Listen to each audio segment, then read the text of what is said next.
As we are taking a close look to Monboy, he is currently the player that we will be looking at to see where will he possibly drop.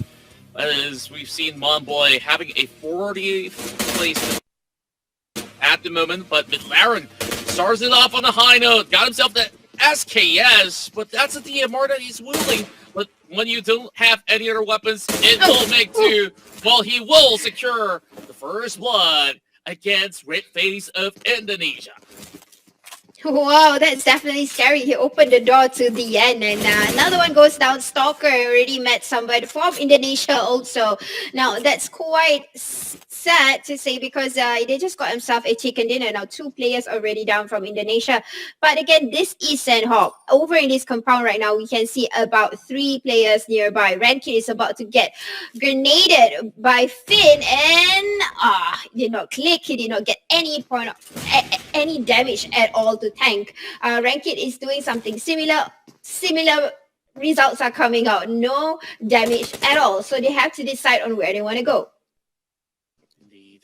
Between the two players out there's not too much resource on trollables at the current point of time, as there's only a few compounds that they probably front. Genfos, he will shut down Honda in a really important matchup for Honda. Now, Honda stagnated, not able to achieve points in the early span of the game. This is going to result in a little bit more of an upset against Team Laos, who was expecting the medals to be achieved. And my, oh my, it's only down to one more game for Honda to prove himself worthy of the medal. And this is why, in the individual category, at any given moment at all these hopes of achieving great results can be shut down by opponents if you're not careful. And Sanok, definitely a really difficult place to play off from. But I would like to spot out something here. Everybody, you guys can take a look at Jumper. He has Sami all by himself, and that's one of the best plays to collect first aid. So if he wants to play passive this time around just to keep his position right now, which is at number 4, and get more survival points, I think that would be ideal also for him to get into number 3 because the points are so close to one another. If I'm not mistaken, he's having 73 and Stone at 74 or vice versa. In a point. So probably that's a blessing in disguise for Jumper, getting the entire Sami by himself. There's no other opponents nearby. But now looking into boot camp, we can see a total about 4 or 3 athletes around this area. They are trying to loot at the same time. I think they are trying to eliminate one another, but it seems like it's not as easy. Being spotted by another side here, which is green, over to Finn, immediately doing the prone action. This is the same situation as what we saw earlier with Rankit. That's true. And Jenny, we really have to keep our eyes on a few of these names that I will list down here. Gatuni, the one that is on the top of the leaderboard at the moment. Stone, Jumper, Choi, as well as Allen. These are the top 6 players who are around the 70 to 95 pointer, and Norar gets spotted out. It's going to be Finn that shuts him off from the lower ground instead. After a little bit of a commotion by the edges of the villages, and Finn makes it quick work as he had those stores open up, but there's going to be some attacks on the back as well. Backham will be able to clip onto Erosa, eliminating another play off of Team Laos. Ouch. That was some quick moves here, but here we go. Finn now doing head-to-head with Rankit, sharing the same house, sharing the same compound, can hear each other.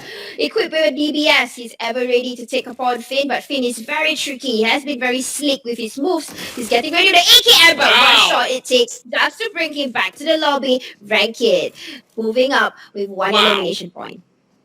He outsmarted the opponent by trying to crack open the grenade, and that was just absolute decoy. The moment that he clicked it, you saw him switching back to the DBS, forcing him to push for it, and that was the big play done by Rankit. Here goes Golbo, though. Not going to get the damage done. It's Scott Tooney running for his life. He has to ensure that he stays till the very end if he wants that gold medal. Now, coast is clear by the edges of Tatmo. Not so much for globals, though. Getting shots flying in from the locks of the Tatmo region. This 1sec will now challenge Hornet as these two Myanmar players will lock Hornets. Oh, and about to produce this another close quarter combat. Sando meeting up with V-Choi. As of now, I think V-Choi has been showing a lot of good reaction to the gameplay. He's in fact showing that I am greedy, I want more with the UMP in turn. He outsmarted by doing the proning, even though he has, Sando has that shotgun ever ready. That's not enough. V-Choi really is showing off his skills.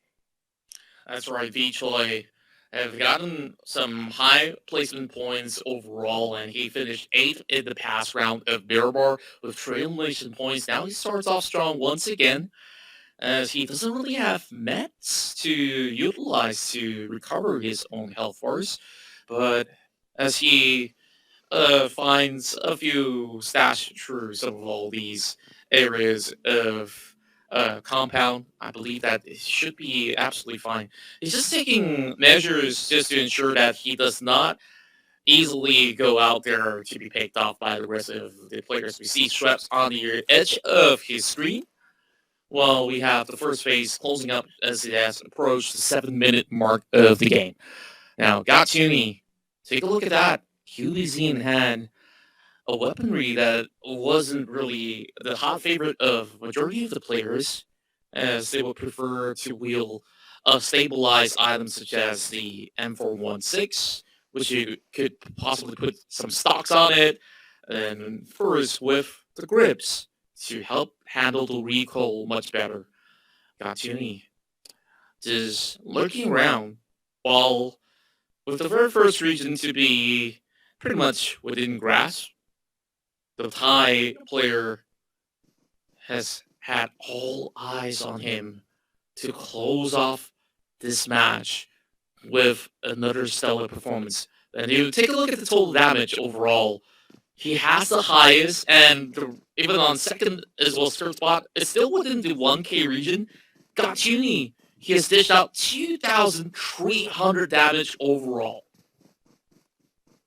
Yeah, but I can see what he was doing earlier. He wasn't playing it a bit passive. In fact, he is in one compound, but he's using all the blind spots to scope in and make sure there's no hit lingering. Because we all know the pressure is on him. He definitely feels that, and importantly, he has to survive at least up to the top 10 to keep the points increasing. As of now, he has to make that gap between number one and number two at least about 15 points. So it's sufficient for him to actually stay on longer. And as of now, it's not important that he goes around and find elimination points. More of to how he has to keep up with the current points that he has and try to outsmart whoever comes in the way. Although he's right smack in the middle, it's not a place where I would say it's pretty safe for the current gold medalist.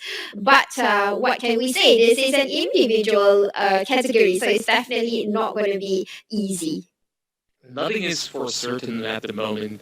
It's a little bit of a projection of who's bound to get the gold medal if they do have a good performance in the upcoming 2 games, or should I say, the current game included, as well as the game after. Jumper taking a boat ride though. This is a little bit concerning because we understand when it comes down to gliding through the waters, you could easily be picked off by other players out there, but it's something that no players expect overall in the singles category, where whenever you move around the map, it's always on land. And luckily enough, Jumper didn't really get picked off on the get-go. So, Dabru, he'll be taking the Alpha Island, or should I say Camp Alpha to be specific. Meanwhile, boot camp is a little quieter than usual.